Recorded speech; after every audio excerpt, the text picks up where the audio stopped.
The knock at my bedroom door wasn't soft or gentle. It was loud, deliberate, and angry. I was already awake, sitting on the edge of the mattress, holding my 6-year-old daughter Willow close to my chest, her tiny arms wrapped around my waist. She'd been coughing for an hour, the kind of dry, wheezing sound that told me she needed warmth, sleep, and medicine. But I had none of those. Not here. I opened the door slowly. My dad stood there, shirtless, belly hanging out, a half-empty bottle of beer in one hand and the other gripping the frame like it might crumble under the weight of his rage.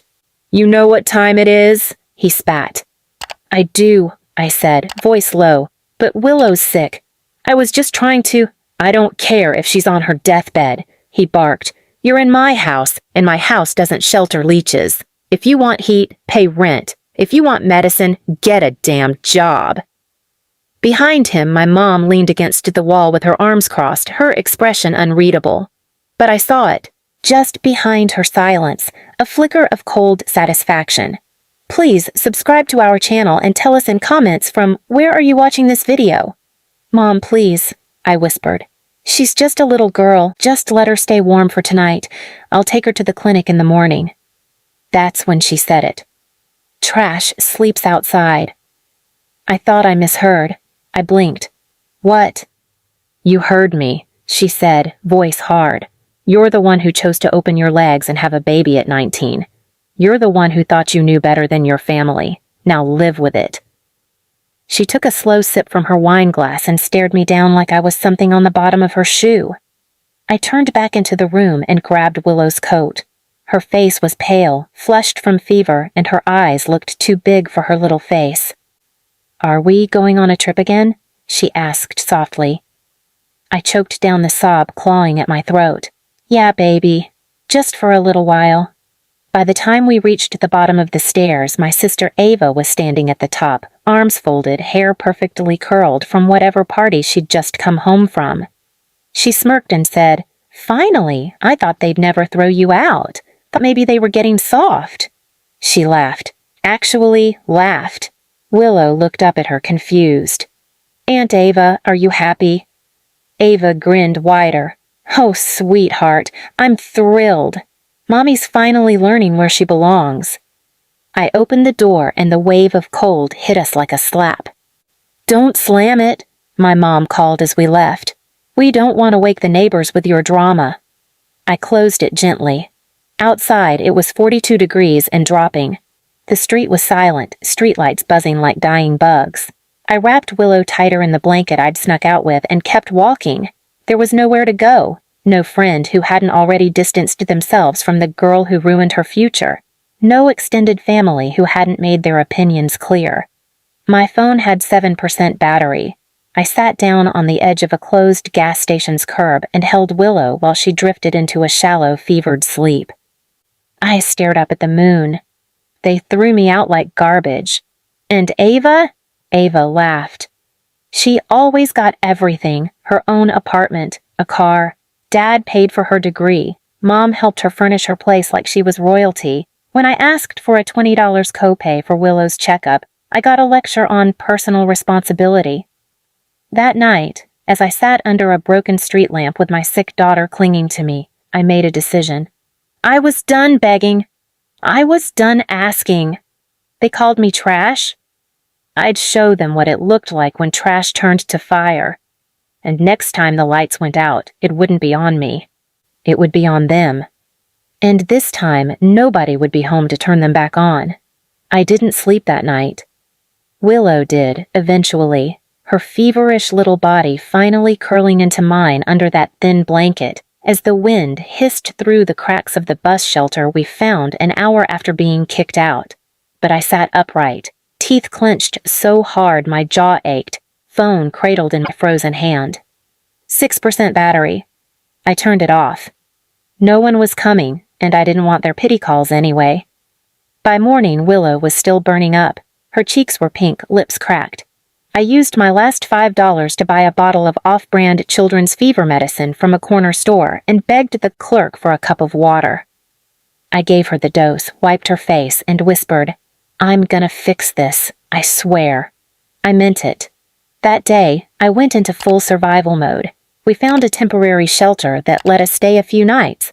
The social worker there asked too many questions, so I smiled, told them we were just in between housing, and promised I'd find work soon. And I did.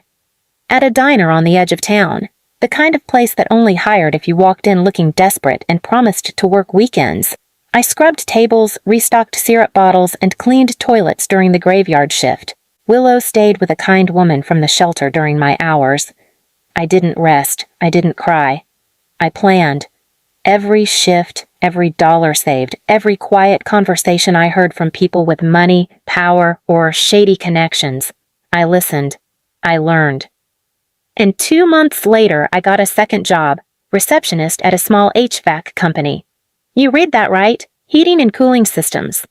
The kind of place that installed smart thermostats, electric locks, surveillance, energy usage logs, and more importantly, remote systems. I made sure to be helpful, friendly, eager. Within a month, the owner trusted me with appointments, customer records, and even passcodes. When I saw my parents' names come up in the system, of course they used this company, I smiled for the first time in weeks. They had the full smart home package installed just weeks earlier.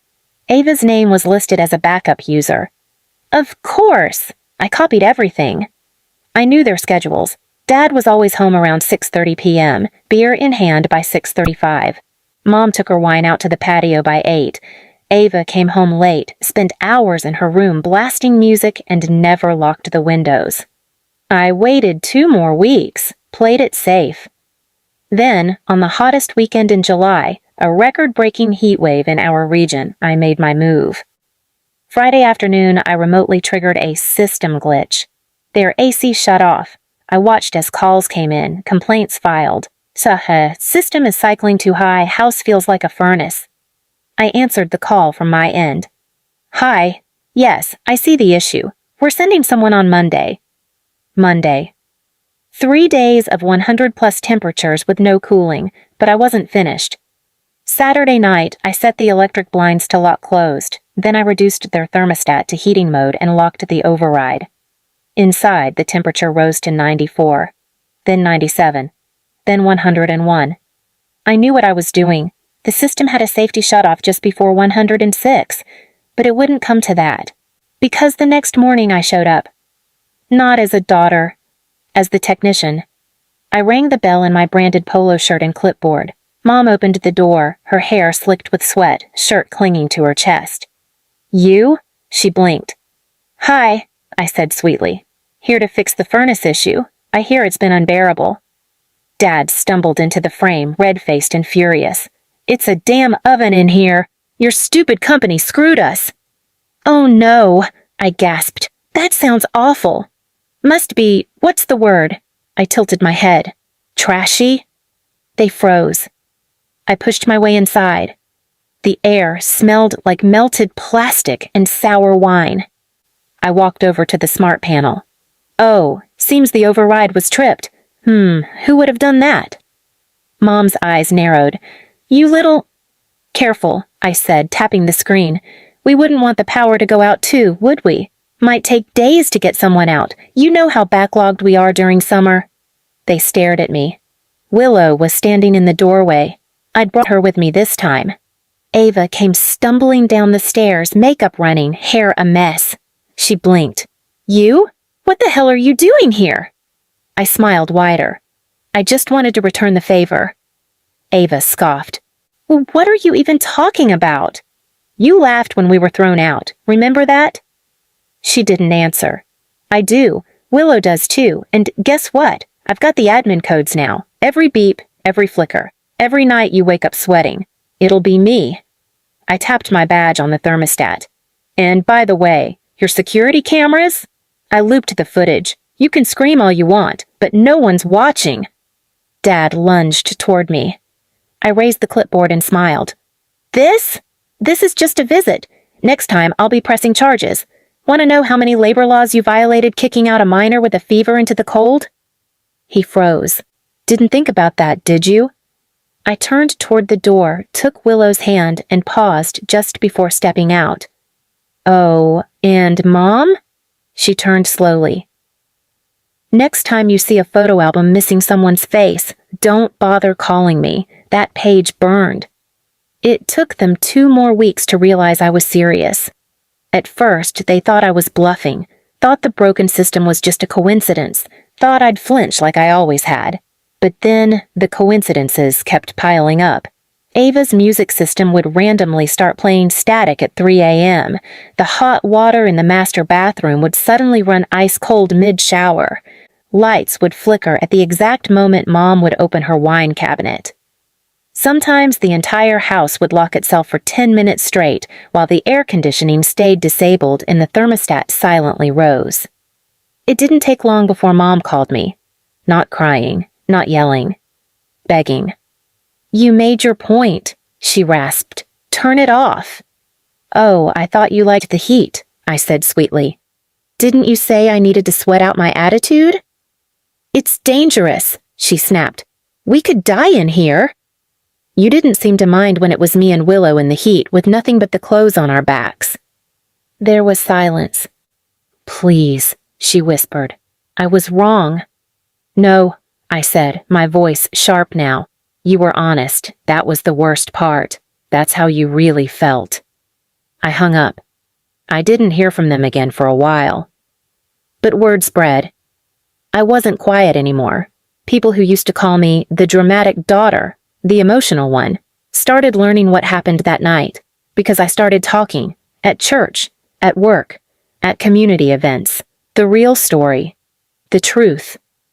Turns out, people remember how you treat a child with a fever and a mother with no place to go. Turns out, people don't like monsters in neighbors' clothing. Eventually, their precious reputation began to melt down just like their air conditioning. The Homeowners Association started to question them. Church ladies stopped waving. Ava's job quietly removed her from the family-friendly ad campaign she was modeling for. That's when the real revenge started. I didn't destroy them. I just let them live inside the rot they created. I kept the admin access to their home systems, but I never touched it again after that. I didn't need to. Every gust of hot air they felt reminded them of me. Every flickering light, every locked door, it wasn't me doing it. It was their guilt, their fear, their own shadows turning against them. As for me, I used my diner savings and my new office job income to get Willow and me a little apartment near a park. She's doing better now. Still has nightmares sometimes, but she's getting stronger. And one day, while we were coloring on the balcony, she looked up and said, "Mommy, our new house has light." It took me a second to understand what she meant. Oh, then I cried harder than I ever had in my life. Not because I was sad, but because I was finally free. We still get letters from them sometimes. Mom sends birthday cards with $5 bills inside and stiff apologies written like business emails. Dad once left a voicemail, slurred and pathetic, asking if I remembered the good times. Ava tried to add me on social media last month. I didn't respond. I printed one of the photos of Willow and me in our sunlit kitchen, taped it inside the old photo album they once left blank of me, and dropped it on their porch. No note, no name. Just a face they could never erase again. And no matter how hot it got in that house, they'd never sweat me out. Not anymore. Please subscribe to our channel and tell us in comments from where are you watching this video.